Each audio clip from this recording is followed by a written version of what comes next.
So, kanina umaga, bago tayo pumunta dito, nag-file tayo ng 12 kaso, 12 cases involving 12 projects involving multiple contractors. Ito ay nakuha natin nung tayo'y umattend sa Blue Ribbon hearing several weeks ago na sinuggest ni Senator Bam Aquino na mag-file sa Philippine Competition Commission ng cases against bid rigging and bid manipulation.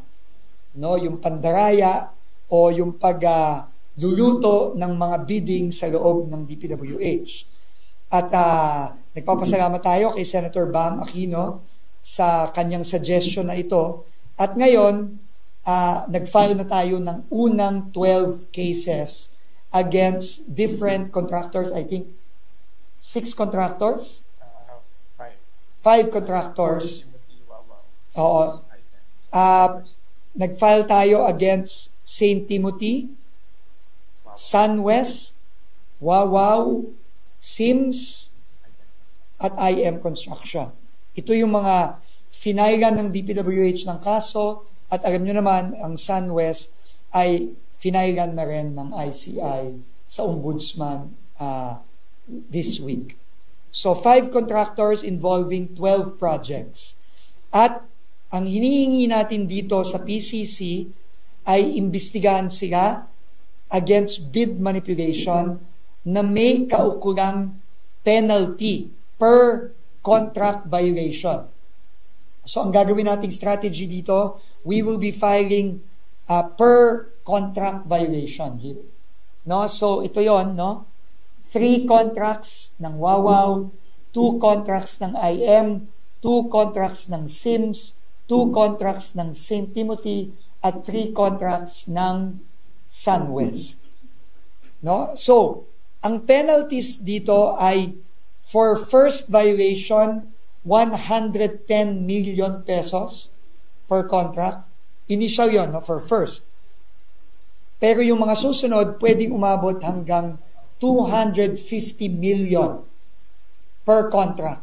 So, ang estimate namin dito pa lang sa 5 contractor na to at 12 projects pa lang na ito ay 2.3 billion pesos na ang pwedeng patawang penalty sa kanila ng PCC kapag nakita ng PCC na talagang merong bid manipulation at bid collusion.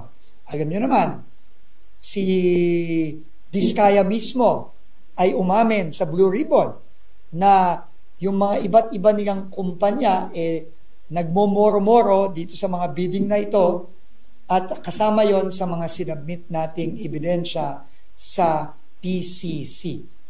At una pa lang ito. No, kagaya nung ginawa natin ngayon sa PRC na nagpapa-revoke tayo ng mga lisensya, ang unang 12 contracts na ito, una pa lang ito sa mga ifa-file natin in the coming weeks. And just to give you an example, no? Next slide please. Ang Diskaya from 2016 to 2025, 1,214 flood control projects. Diskaya pa lang yan. At yan ay hindi lang natin isasubmit sa PCC, pero isasubmit din natin yan sa ICI. No, alam nyo naman, ang mandato ayon sa executive order ng ating Pangulo ay past 10 years. No? So, uunahin natin itong mga flood control projects ng mga iba't ibang kontratista. Ito, Diskaya pa lang. At kung papatawan ito ng mga penalties ng PCC sa mga susunod na linggo, susunod na buwan na ifa-file natin, aabutin, Diskaya pa lang, ang estimated naming penalties dito ay aabot na ng 300 billion pesos. Penalties pa lang yan. Ng PCC, wala pa dyan yung iba't iba pang mga kasong ifa-file. Uulitin ko, sabi ng Pangulo natin, kailangan managot lahat at kailangan maibalik ang pera ng taong bayan at isa itong mga kasong ito sa mga paraan para maibalik ang pera ng taong bayan. At hindi kami titigil dito. Sila Yusek Rico, sila Yusek Rafi, sila General Ato, sila nagbubuo nito ngayon at tuloy-tuloy tayo magfa-file against all these contractors. At uulitin ko, itong 300 billion na ito sa Diskaya pa lang yan. Okay? So, yun ang ginawa natin kaninang umaga. Tutuloy-tuloy natin to gagawin sa mga susunod na linggo, susunod na buwan. Very, very important po ito sa ating pagpapanagot at pagbabawi ng pera ng ating mga kababayan. So, next. Magsasubmit din kami sa ICI ngayon ng mga sulat na nakuha namin sa Land Registration Authority. Nasaan yung papel?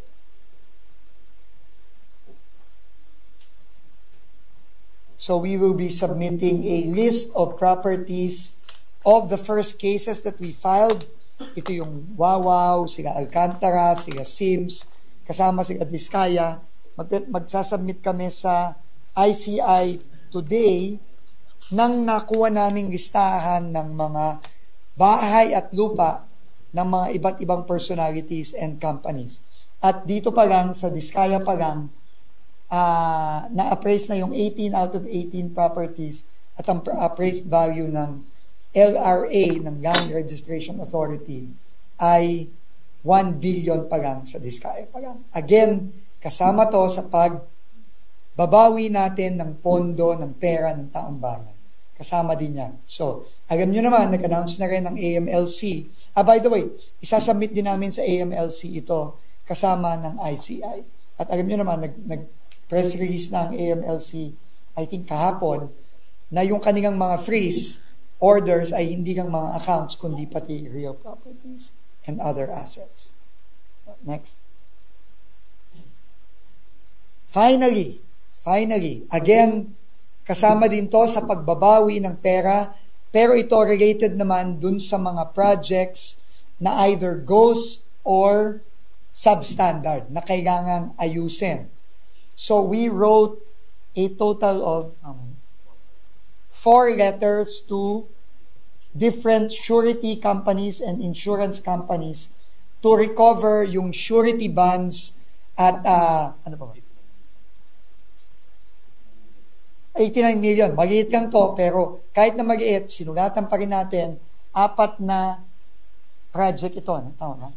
No, so binabawi na natin itong mga surety or insurance bonds ng mga kumpanya ito at tuloy-tuloy namin ginagawa ito. Okay. Next. And as you know, we already revoked and terminated the contracts of the Diskaya companies based on the 9 contractor licenses that have been revoked by the PCAB. So, terminate na natin ito. Relevant itong termination na to kasi kailangan na nating bawiin yung kanilang mga surety bonds at mga warranties. At kailangan simulan na yung pag-revoke nitong mga warranties na ito para mapagawa na natin itong mga projects na ito. Okay. Next. So, on another topic, I just wanted to show you ongoing sa ibang parts ng ibang mga bagay sa Cebu, sa Bogo. So this is the Cebu Provincial Hospital in Bogo City. So ito, sorry, masyado kayong nagmamadali. So, can you go back?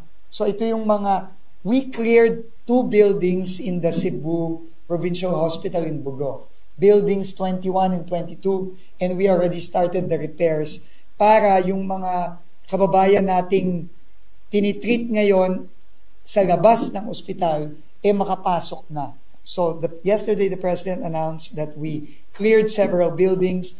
I think we will be able to clear the entire Bogo Provincial Hospital today, and these are just some before and after pics na inayos natin, no? So the DPWH as well as private contractors there started working as early as, I think, Wednesday.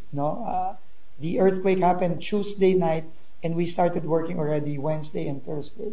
And these are just examples of the provincial hospital in Bogo. And we would just want to show you a short video. Ito yung mga building 21 and 22 na naayos na yung mga repairs ng mga ceiling na pwedeng bagsakan, yung mga pasyente natin naayos na, and kiniklear na namin yung mga dito. No? So, mabilis itong nagawa. They work 24/7 since Wednesday up to yesterday. And these are just videos that we got this morning. No? So, ito ang mga paglilipatan na ng mga pasyente natin na nakikita niyo na nasa labas ng safe na. Safe na ito.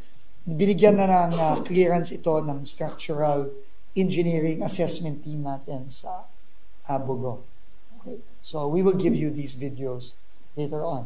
We also were busy working on the highway from to and from Cebu City all the way to the northern part of Cebu. And yan yung makikita nyo nung lindol, yung mga umalsa, yung mga ano. So now, these are photos from Wednesday and Thursday na temporarily fina-flatten lang natin para tuloy-tuloy na. And we were told that from Cebu City all the way to the north, cleared path na tayo, tuloy-tuloy na ang ating mga sasakyan at wala na itong mga ito. Of course, temporary pa lang ang ginagawa natin kasi ang gusto lang natin makadaan yung mga pagkain, tubig, medical supplies para tuloy-tuloy. Okay, other photos. And lastly, as you know, we already started the live streaming of all procurement activities from Central, Regional, and DE, and you can access all these links from the Facebook page of the DPWH. So, yun lang. So, those are our announcements today. So, we're now ready to take any questions. Go ahead.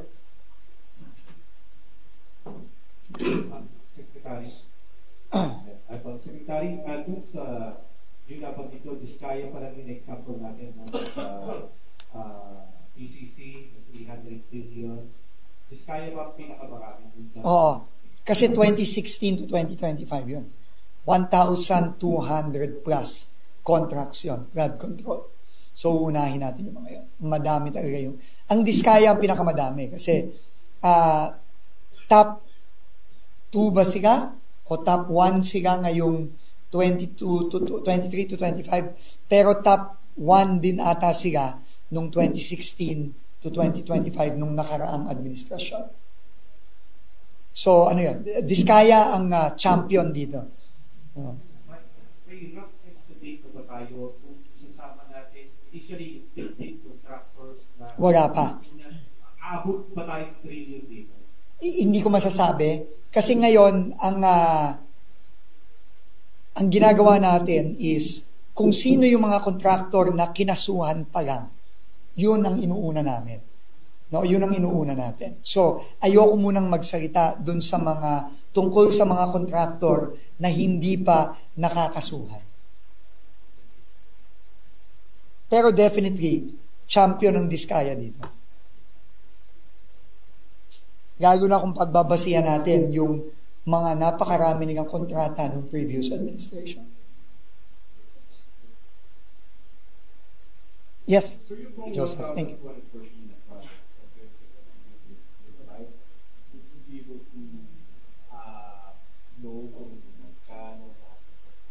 Yes, we can give you the data. I think we have. We'll give you the data, we'll call it. Pero yung contract value, you mean, ng mga proyektong yan, yes, we can give you that data. So yung 1 billion na can we just give para description? I'm not at liberty to give you details kasi nagtanong ako sa AMLC, hindi muna tayo pwedeng bigay. So, ano na lang, no? Siguro pag ready na ang AMLC, sa kanila na tayo magtanong. Pero, pina-estimate natin yung value na yon sa Land Registration Authority mismo. Iba-iba to eh. bahay lupa, may building ata, etc. Building, mga building din. Siguro mga opisina nila yun. So, hintayin na natin siguro yung aim. Pero, sinabit na natin yung letter. Sorry, we cannot share with you the letter and the details contained in the letter because hindi daw to pwede according to AMLC. Well, kasama dito definitely yung mansion nila na binabato ng mga kababayan natin. Kasama yun doon. Itong 1 billion po na real property, ito na po ba yung na-mention ng AMLAC in the freeze? Or we're just requesting? I'm not sure. You will have to check. Na-freeze na. So yun. Ito na yun. Na-freeze na yun. Yes. Kasama na to doon. Hindi ko alam kung may iba pa, ha? So, pero at least yung nakuha namin from LRA, tinurn over na namin yun sa ICI, tsaka sa AMLAC.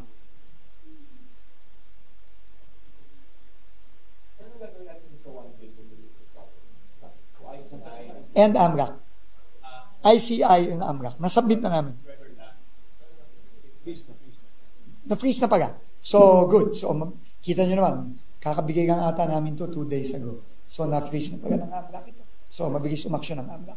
So, pag na-freeze, pwede nilang tira yung bahay, pero hindi nila pwede. Ibenta, yes.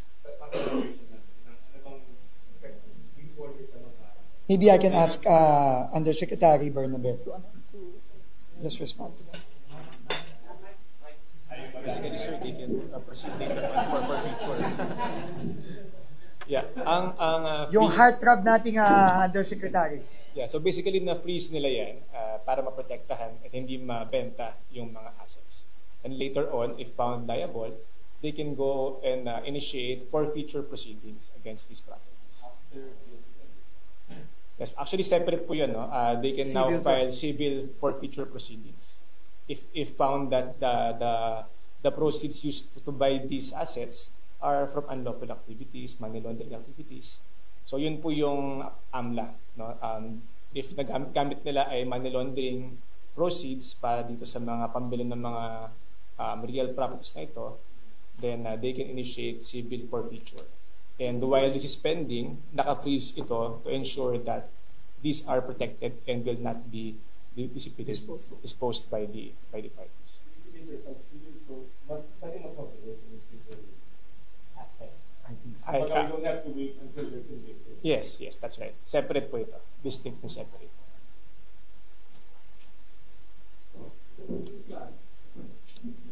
Balikan ko lang yung sa PCC. Yung mga ganito bang reklamo, mabilis ba na makukuha yung penalty? Paano yung magiging proseso? Sa kasaysayan ko ng PCC, may nasingin na ba sila? O baka may numero nga tayo pero wala namang masisingin sa mga. Good question. Well, actually, we cannot speak for the PCC, no? But we can only relay the procedure that they have under the law. Under the law, after we have filed this case, meron silang period for preliminary inquiry. I believe it is 90 days for them to finish this preliminary inquiry wherein they can gather more information from us. And ito yung equivalent nila ng case build-up. And then after they finish the preliminary inquiry, then they can now proceed with the main case. How fast they finish that case, we cannot speak for them. Sinasabi ko po, kasi mismo ng PCC, meron silang magdamay na hinahabol na hindi pa nila nare-recover dun sa ilang companies dito sa Pilipinas na Secretary. Pero to, 300 billion pesos yung estimated na hinahabol natin. Yes. Siguro, hindi ayaw natin pangunahan ng PCC. Pero tingin ko naman, ang siguro pagkakaiba nito sa ibang kaso is ang DPWH na kasi ang mismong nag-provide ng ebidensya. So I would think na mas mabilis siguro ito dahil kumpleto na yung ebidensya na binigay namin. At in the case of the Discayas, sila na mismo ang umamin na kasama sila sa bid rigging kasi under oath nila sinabi ito sa Bukidnon. So I would think those are circumstances that will help PCC speed up the process. Unlike yung mga previous na ang PCC mismo ang nagke-case build up, nag-gathering ng evidence. Ito, madali nang naibigay sa kanila. Yun nga ang tingin ko. Pero syempre, ayaw natin pangunahan po ang PCC dyan. Okay? Andrea? Pwedeng more details lang po dun sa bid rigging. Like, apart from the Vizcayas, kunyari yung sa Mindoro po, like, what evidence did we find to say na may nagkaroon po ng bid rigging? Yeah, primarily we used yung mga red flags available. No? Well, of course, ang pinaka-evident dyan was inadmit naman nga sa Senate ng mga Vizcayas that merong, and hindi Vizcayas, no? All other witnesses, maraming nagko-corroborate that meron talagang bid rigging, meaning meron ng mga contractors na naluto per project. And then of course, yung mga nahanap ng ating fraud audit wherein there were irregularities during the procurement activity and yet sila pa rin yung na-awardan kahit na during the implementation stage meron mga substandard and yet they still certify that they were complete yung project, and then despite these irregularities, sila pa rin yung nananalo sa mga ibang mga projects. So all of those red flags corroborate each other to prove that there was indeed bid rigging, and even before the procurement activity began, meron ng panalo.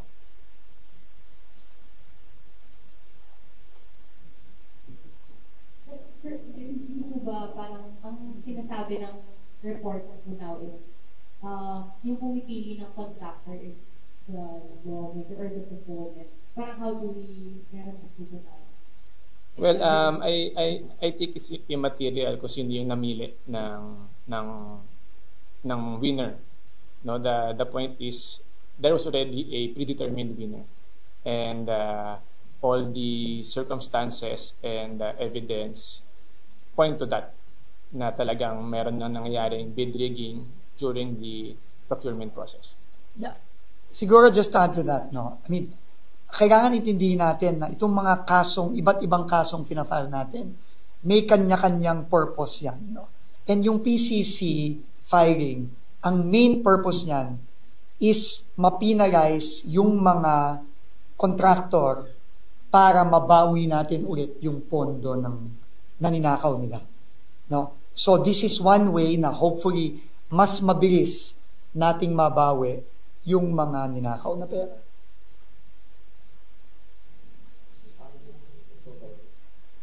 Well, pag nagbayad sila ng 250 million kada violation, pagka tinotal mo yan, yun nga, nakita mo, Vizcaya pa lang, pwedeng umabot ng 300 billion yan. Dito pa lang sa 12 kaso ngayon, 2 billion, halos 3 billion na yan. So, ano yan, no? Kumbaga, we have to throw everything at these people. No? Lahat ng pwedeng kasong pwede natin i-file against these people, pa-file natin. Kasi ang kailangan managot at kailangan maibalik natin ang pera ng mga kababayan natin. So, lahat ng pwede natin i-file against them, pa-file natin. Okay? Gerard, I think. Yeah. Sir, tungkol sa city, as we speak right now, sir, gaano marami pa yung mga damage infrastructure and mga buildings na kailangan pa rin? Wala akong count kasi marami. No, wala akong count. No, as you know, as of yesterday, our running total was roughly above 2 billion pesos in damage infrastructure. Roads and bridges pa lang yun. Hindi pa bilang yung hospital, hindi pa bilang yung mga classroom at iba pang mga facilities. No? Pero ngayon, ang purpose natin ngayon at ang primary objective natin is immediate relief sa mga kababayan natin. Kaya bukas, i-announce ko din na pupunta kami ni Senator Dick Gordon, ang chairman ng Red Cross.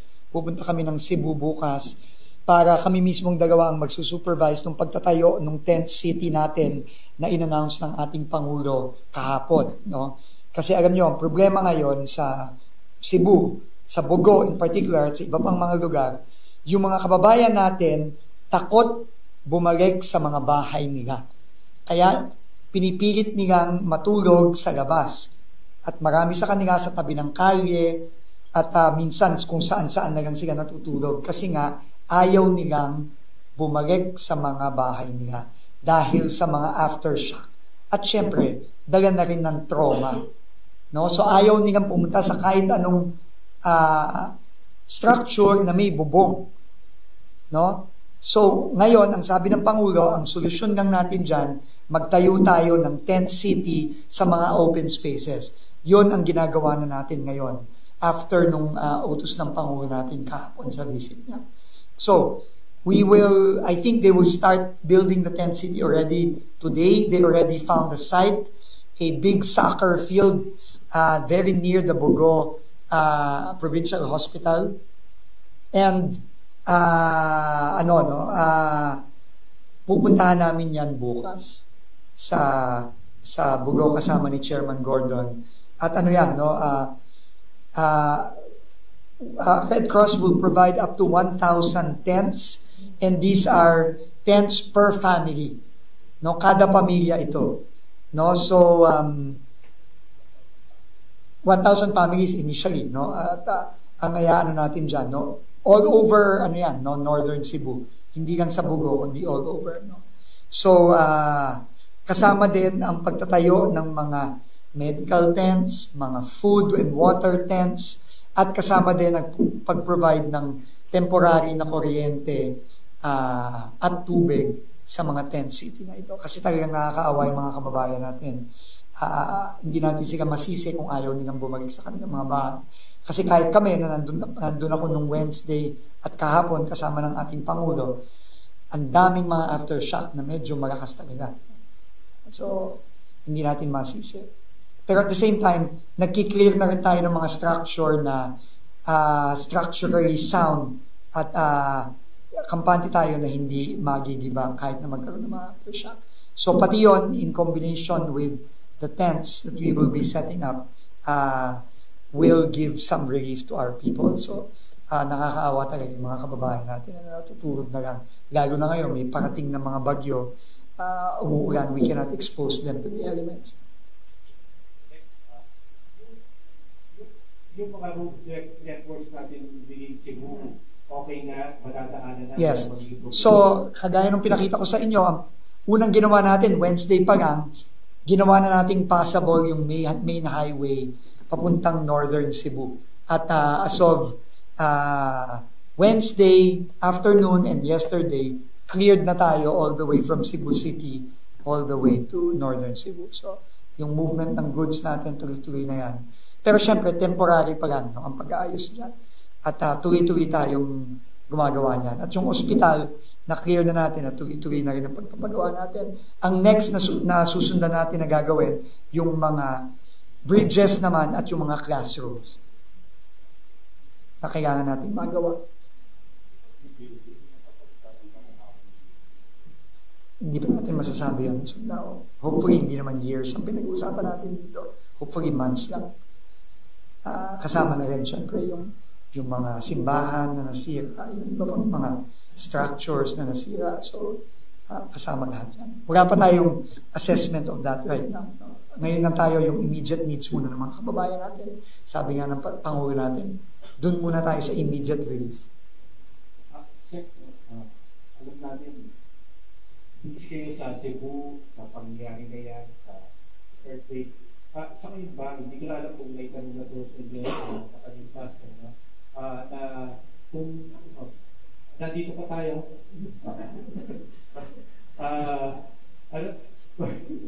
pinapagis na ata tayo. Meron na ba tayong order sa mga regional offices natin na mag-check ulit ng Yes. structural integrity ng mga lahat ng building natin kahit given eye-openers kung nangyari na ito sa Cebu na sobrang tindi naging lalo na siguro dito sa Metro Manila na yung inatabayan natin na sa mga Yeah. So actually nagbabasa ko ng memorandum, siguro ibibigay na lang ng alam niyo naman kasi ang DPWH ang mga building officials, yung mga city engineer sa munisipyo, sa LGU, actually parte ng DPWH yung mga yan. Kumbaga, ano lang sila, no? Parang seconded lang sila o kasama lang sila ng mga munisipyo at mga syudad. At nag-issue na tayo ng memorandum, I think the other day, nung Wednesday, na kailangan i-check lahat ang structural integrity ng lahat ng mga building. So, kasi syempre, hindi kaya ng DPWH Central Office yan. So, kailangan gagamitin natin ang ating mga building officials sa lahat ng LGUs sa buong Pilipinas. So, nag-issue na tayo ng memorandum at sa kanila nung Wednesday. Papadala na lang namin sa inyo. Sir, last na lang po, sorry. Yes. Reaction na lang po, sir, kasi DOJ Secretary Remulla po ang hinansyang na they're also now investigating the Solar dun sa connection sa contractor po sa Siemens. And then, the ICI, papatawag na rin daw si Senator Villar. Reaction na lang po, sir, and natuloy na po ba rin, sir, yung meeting niyo with? Kasi unang-una, no, I think ang ginagawa ng DOJ at ng ICI, consistent lang yan doon sa executive order na ginabas ng Pangulo natin, creating the ICI and investigating the last 10 years. Di ba? Consistent lang yan. And the last 10 years involves previous DPWH secretaries and previous officials. Not only of DPWH but also other officials of the last 10 years. So consistent lang yan. Yung ginagawa lang ng ICI at ng DOJ ang kanyang trabaho. So, pabayaan natin gawin nila ang kanilang trabaho dyan. No. As for the meeting with Secretary Villar, yes, natuloy ito. 3 weeks ago, nag-usap kami at tinanong ko sa kanya kung ano ang nagtanong ako sa kanya specifically tungkol dito sa mga iba't ibang proyektong to, including the projects that were done in 2016. No?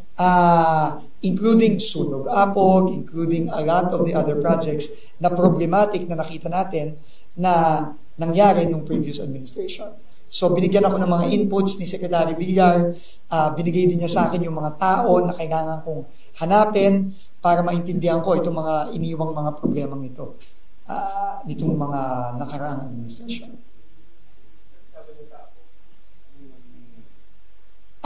Sabi niya sa akin, gumana daw ito obviously, nung inaugurate, pero mukhang nasira a few weeks or a few months after. So, binigyan din niya ako ng pangalan, yung dating NCR director. No? So, yon ay kakausapin na rin namin para malaman natin unang-una ano ba nangyari dyan at ano ba talaga ang problema. Kasi ang priority ko sa Sunog Apog, paganahin na muna once and for all. Habang nag-iimbestiga tayo kung sinong dapat managot dyan, kailangan paganahin na natin kasi 2020 pa yan eh. No? Hanggang ngayon hindi gumagana, so kailangan gumana na yung Sunog Apog. No? And in fact, nag-meeting kahapon si Undersecretary Perez, kasama yung lahat ng contractor, both current and previous, kasama na rin ng mga DPWH officials, para finally, once and for all, gawa na natin ang solusyon yan, mag-agree na sila on a way forward para finally mapagana na itong Sunog Apog.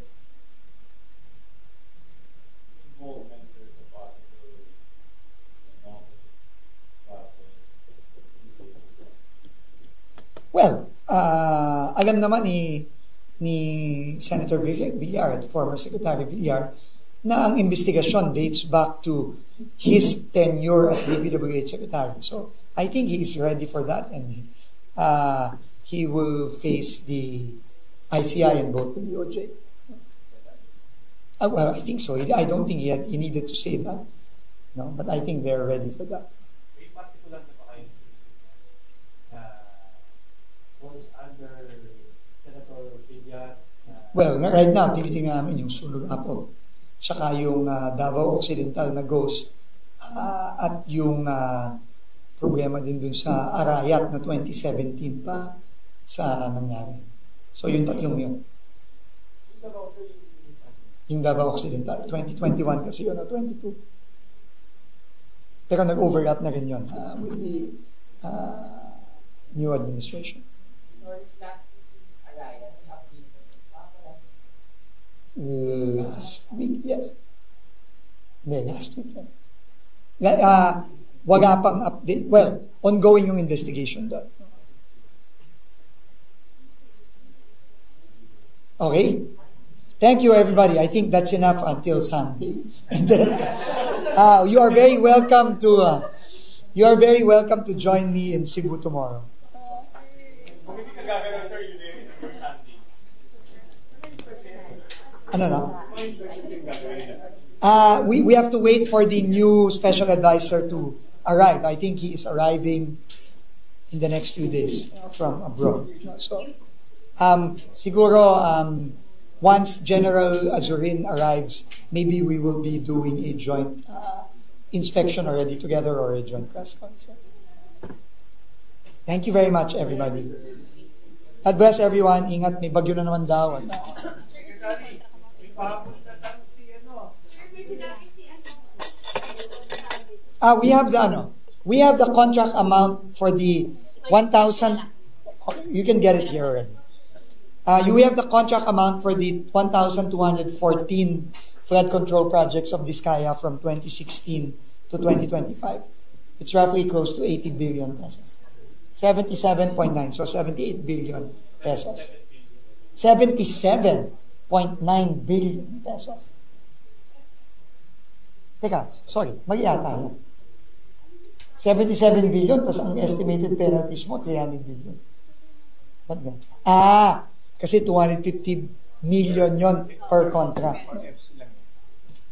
May FC lang mo. So anyway, so yan ang, sigurado kayo dyan, ha? So yari siya, mas magaki pa ba yung penalty din nga dun sa contract amount na yan. Pero anyway, ano naman yan, no? This is just the maximum, no? The maximum penalty is 250 million per contract. But I guess that depends on how much the contract is, no? So we will leave it up to PCC what the penalties will be. But that is the maximum contract based on the law, no? On the Competitiveness Act. Malaki yan. 77 billion. Ang laki yan. Ang laki yan. Ganto na ga. Ang budget ng buong Department of Transportation in 2025 ay 80 billion lang. So yung kontrata pa lang nila Diskaya, mas malaki na sa budget ng buong DOTR for 1 year. So, go figure, guys. Okay? 80 billion lang ang budget ng DOTR. Isang buong ahensya na yan. DOTR na yun, ha? Pag-departamento na pala yung budget. Well, of course, ilang taon din yan. Pero malaki pa rin. Okay? Thank you very much, everyone.